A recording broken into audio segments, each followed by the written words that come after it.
بدلیں زندگی۔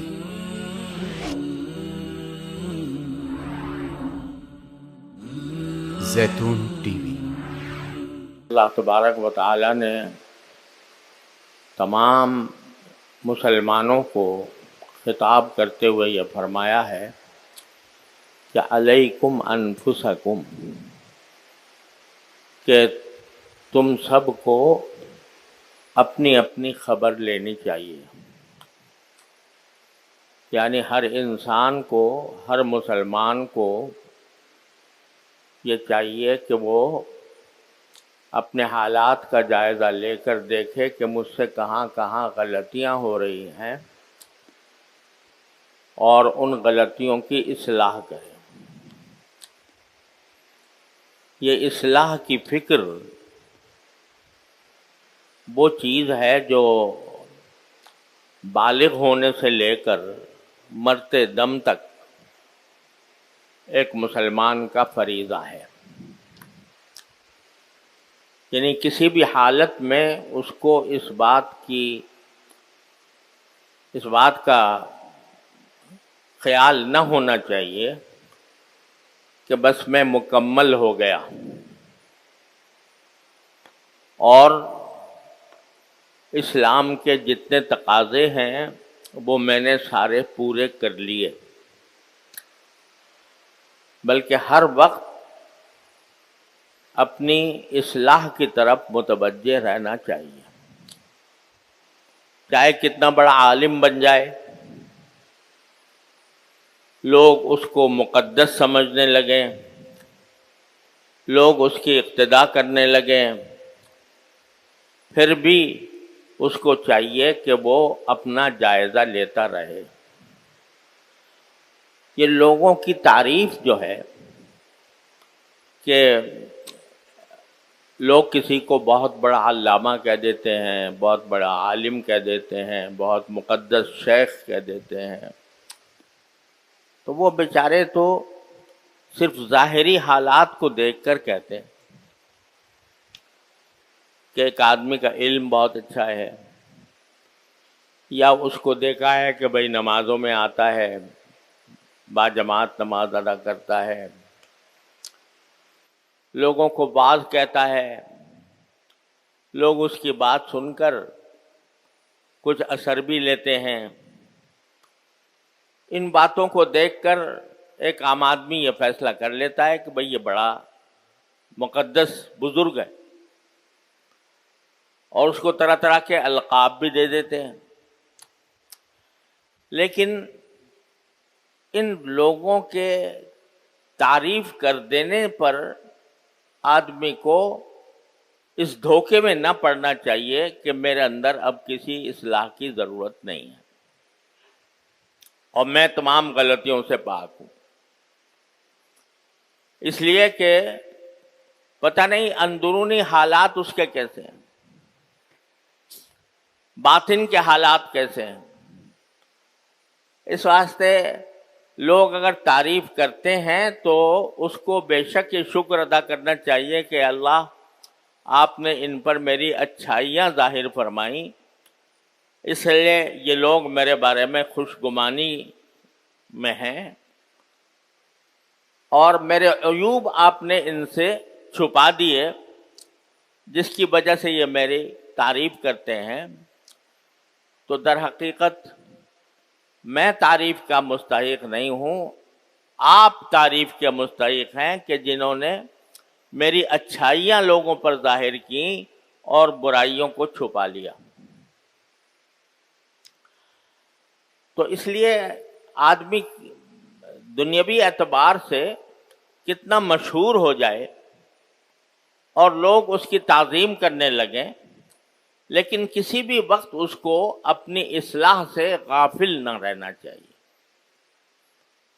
کیونکہ یہی چیزیں بعض اوقات اس کے اندر تکبر پیدا کر دیتی ہیں، بعض اوقات عجب پیدا کر دیتی ہیں کہ بھئی اتنے سارے لوگ میری تعریف کر رہے ہیں تو میں کچھ تو ہوں گا، یہ دماغ میں خیال آ جاتا ہے۔ اور مثال اس کی وہ ہوتی ہے جو ایک مشہور آدمی تھے جن کو اشعب کہا جاتا ہے، اشعب قماع، لالچی، بہت لالچی تھے.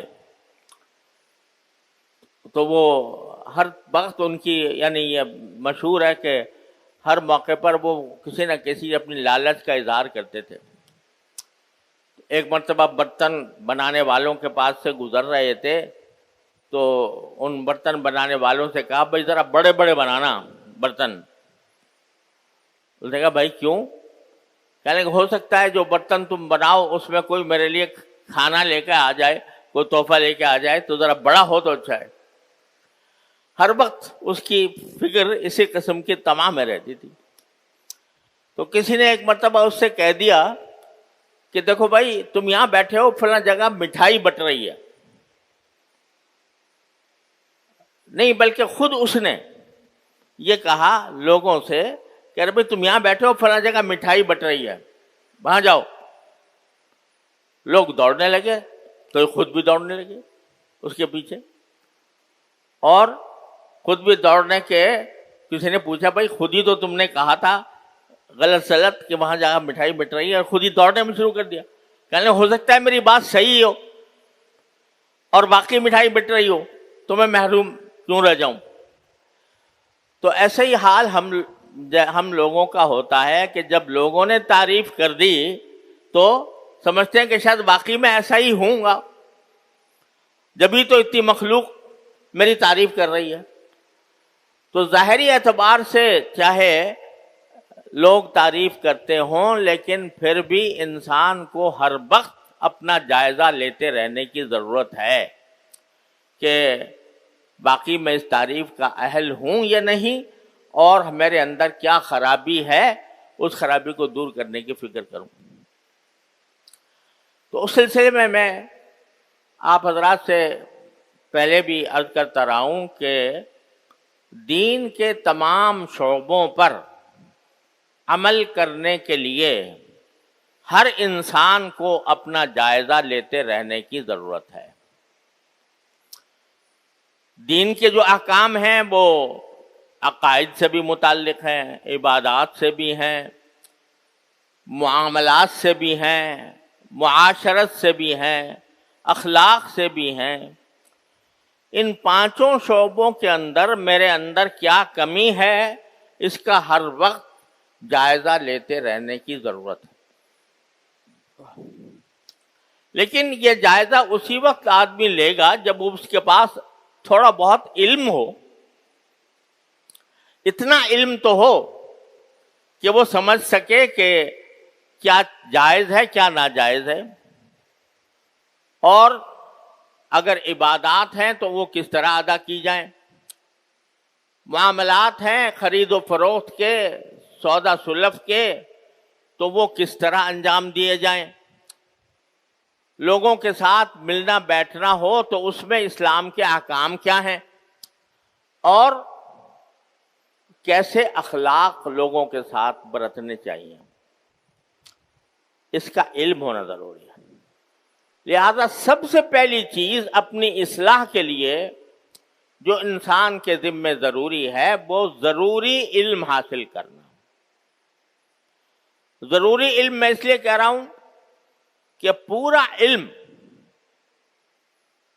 قرآن و حدیث کے تمام علوم کا علم جو آج کل درس نظامی میں پڑھایا جاتا ہے وہ ہر انسان کے ذمے فرض نہیں ہے. ہر انسان ضرور اسے حاصل کرے، عالم دین بنے، یہ ہر انسان کے ذمے فرض نہیں. لیکن اتنا علم کہ اسے اپنی زندگی گزارنے کے لیے اللہ تبارک و تعالیٰ کے احکام کے مطابق زندگی گزارنے کے لیے جتنی باتیں ضروری ہیں ان کا علم حاصل کرنا ہر مسلمان پر فرض عین ہے. فرض عین کا مطلب ہے ہر فرد پر فرض ہے، ہر انسان پر فرض ہے. اور اس علم کی نوعیتیں جو فرض ہے، نوعیتیں وہ افراد کے لحاظ سے مختلف ہوتی رہتی ہیں. جو عبادات ہیں ان کا علم تو ہر مسلمان کے لیے ضروری ہے. نماز کیسے پڑھی جائے، کس طرح نماز صحیح ہوتی ہے، کس طرح غلط ہوتی ہے، کون سی چیز سے نماز فاسد ہو جاتی ہے، کون سی چیز سے صحیح رہتی ہے، یہ تو ہر مسلمان کے لیے ضروری ہے۔ وضو کیسے کیا جائے، وضو کے اندر کیا فرائض ہیں، کیا سنتیں ہیں، وہ جاننا ہر مسلمان کے لیے ضروری ہے۔ روزے، زکوٰۃ، حج وغیرہ کے احکام بھی بقدر ضرورت جان لینا ہر مسلمان کے ذمے فرض عین ہے۔ افسوس ہے کہ ہمارا جو نظام تعلیم اسکولوں، کالجوں میں، یونیورسٹیوں میں پڑھایا جاتا ہے، اس میں دین کی تعلیم کا جو ضروری حصہ ہے، فرض عین ہے، وہ بھی اس میں شامل نہیں ہوتا۔ اسلامیات کے نام سے 1 گھنٹہ ہوتا ہے اور وہ بالکل اس کی کوئی اہمیت نہیں سمجھی جاتی، اس میں دین کے بنیادی احکام تک کا علم نہیں ہوتا۔ کن چیزوں میں وضو واجب ہوتا ہے، کن چیزوں سے غسل واجب ہو جاتا ہے، غسل کے کیا لوازم ہیں، وضو کے کیا لوازم ہیں، یہ بھی نہیں پڑھایا جاتا۔